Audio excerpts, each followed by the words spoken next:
Hello everyone, welcome and welcome back to my channel. कैसे हो आप सब और कैसे हैं आपके नन्हे मुन्ने। आई होप आप भी अच्छे होंगे और आपके बच्चे भी अच्छे होंगे।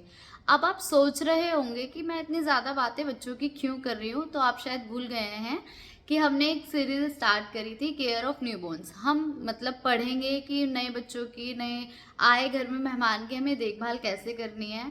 अब मतलब बेसिकली हमें पढ़ना नहीं है, बट जो घर पे हम प्रिकॉशंस ले सकते हैं, उनकी घर में केयर कैसे कर सकते हैं, ये सब इस सीरीज में हम पूरा पढ़ने वाले हैं, मतलब डिस्कस करने वाले हैं। ऑफकोर्स पता नहीं मैं बार बार पढ़ना पढ़ना क्यों बोल रही हूँ। जो आज का हमारा टॉपिक है वो कुछ ऐसा है कि मतलब हो सकता है उसके बारे में आप लोग पहले से थोड़ा बहुत जानते हो, और हो सकता है कि आप बहुत कुछ जानते हो, और हो सकता है कि आप कुछ भी ना जानते हो।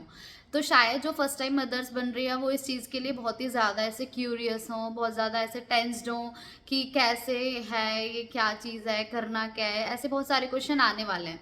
तो मैं बात कर रही हूँ अम्लाइकल कोड। अम्लाइकल कोड को हिंदी में हम बोलते हैं गर्भनाल।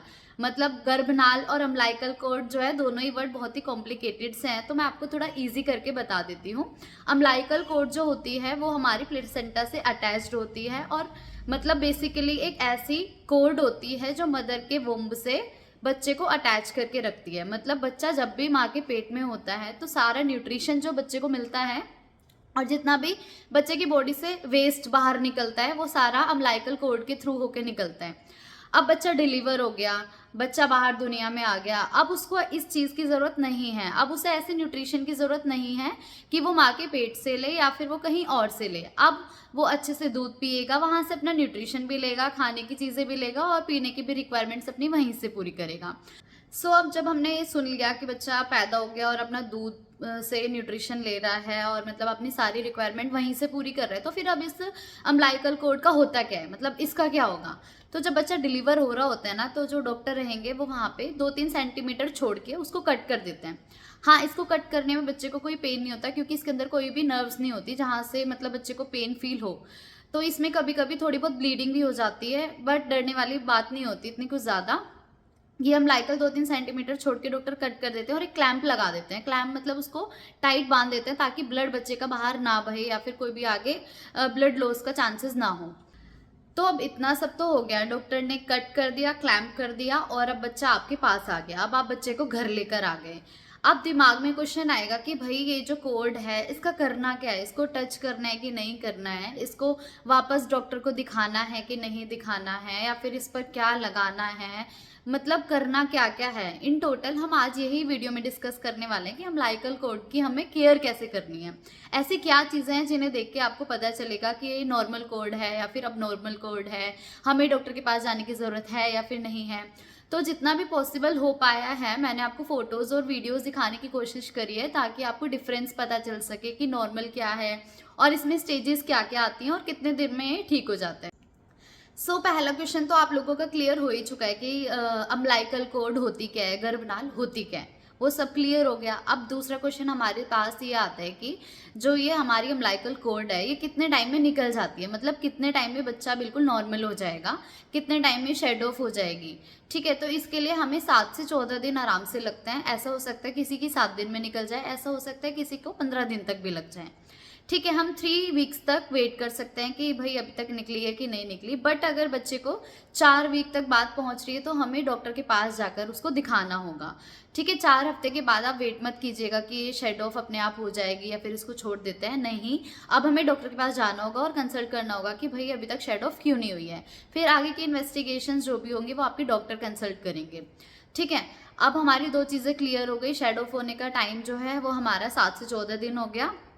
अम्लाइकल कोड क्या होती है ये हमें पता चल गया। अब हम बात करते हैं कि नॉर्मल और अबनॉर्मल होती कैसी हैं। जैसा आपको स्क्रीन पर दिखाई दे रहा है, ये येलोइश कलर एक न्यूबॉर्न, मतलब जो बच्चा अभी पैदा हुआ है उसकी अम्लाइकल कोड है। इसमें आपको दिख रहा होगा कि धीरे धीरे ऐसे पल्स भी फील हो रही हैं। तो ये थोड़े टाइम तक होती है, बट धीरे धीरे ये सब खत्म हो जाता है और ये अपने आप शेड ऑफ हो जाती है। तो इतना घबराने की जरूरत नहीं है कि इसके अंदर ये क्या ब्लिंक हो रहा है या फिर ऐसा क्यों फील हो रहा है। हम घर पर देख के कैसे पता करेंगे कि नॉर्मल कोड है या फिर ये अब नॉर्मल कोड है। तो जो हमारी नॉर्मल कोड रहती है वो येलोइश, ग्रीनिश, ब्राउनिश और ब्लैकिश, ये सारे कलर आ जाते हैं। मतलब ये स्टेजेस में डिपेंड करता है। जब वो बिल्कुल फ्रेश होती है वो थोड़ी येलोइश रहेगी, फिर ग्रीनिश हो सकती है, फिर थोड़ी ब्राउनिश हो सकती है और ब्लैक भी हो सकती है। तो इनमें कोई घबराने वाली बात है नहीं कि ये ब्लैक क्यों हो गई या फिर ये ब्राउन हो गई तो क्या हो गया, ऐसा घबराने वाली बात नहीं है। वो बिल्कुल, मैं स्क्रीन पर कुछ फोटोज भी शेयर कर रही हूँ जिससे देख के आप मतलब आइडिया लगा सकते हो कि नॉर्मल है या फिर अबनॉर्मल है। अब बात करते हैं कि अबनॉर्मल कोड कैसी रहेगी। अगर आपको उसमें पस दिख रहा है, अगर आपको उसमें पिंकिश एरिया दिख रहा है, आपको वो स्वेल दिख रही है, स्वेल मतलब उसमें सूजन है, तो फिर ये आपकी अबनॉर्मल कोड में आ जाएंगी। अगर इनमें से कुछ भी है तो आपको एक बार डॉक्टर के पास जाके कंसल्ट करना होगा ताकि इन्फेक्शन ना हो। ठीक है, इसके लिए भी मैंने कुछ वीडियोस दिए, आप एक बार इनको ध्यान से देख लेंगे तो आपको डिफरेंस पता चल जाएगा। अब हम बात करते हैं कि हमें केयर कैसे करनी है। मतलब हमने अबनॉर्मल पढ़ लिया, नॉर्मल सीख लिया, now we are going to discuss about the care of code. हमें कैसे केयर करनी है। अब प्रेफरेंस ये रहती है, डॉक्टर्स ये सजेस्ट करते हैं कि बच्चे को जब तक कोड शेड ऑफ होकर गिर ना जाए तब तक नहलाना नहीं है, पानी में उसको भिगोना नहीं है।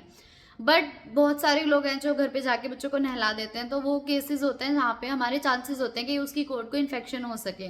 इन्फेक्शन होने के कई कारण हो सकते हैं। पहली बात तो ये कि नए बच्चे को, जो भी नया जन्मा बच्चा है, उसको स्पंजिंग करें, उसको नहलाने की प्रेफरेंस ना रखें। अब जो कोड वाला एरिया है, कोड के चारों तरफ हमें बिल्कुल ड्राई रखना है, बिल्कुल सूखा रखना है। वो कैसे रखेंगे, बच्चे को कोई भी क्रीम, पाउडर, ऑयल ऐसा कुछ भी यूज़ नहीं करना है, ऐसा कुछ भी बिल्कुल भी यूज़ नहीं करना है। ठीक है। दूसरा, हम उसमें कोई भी पिन से या फिर किसी भी हम स्टिक से या फिर कॉटन से उसको कुछ भी टच नहीं करना है, उसको अनटच्ड रखो।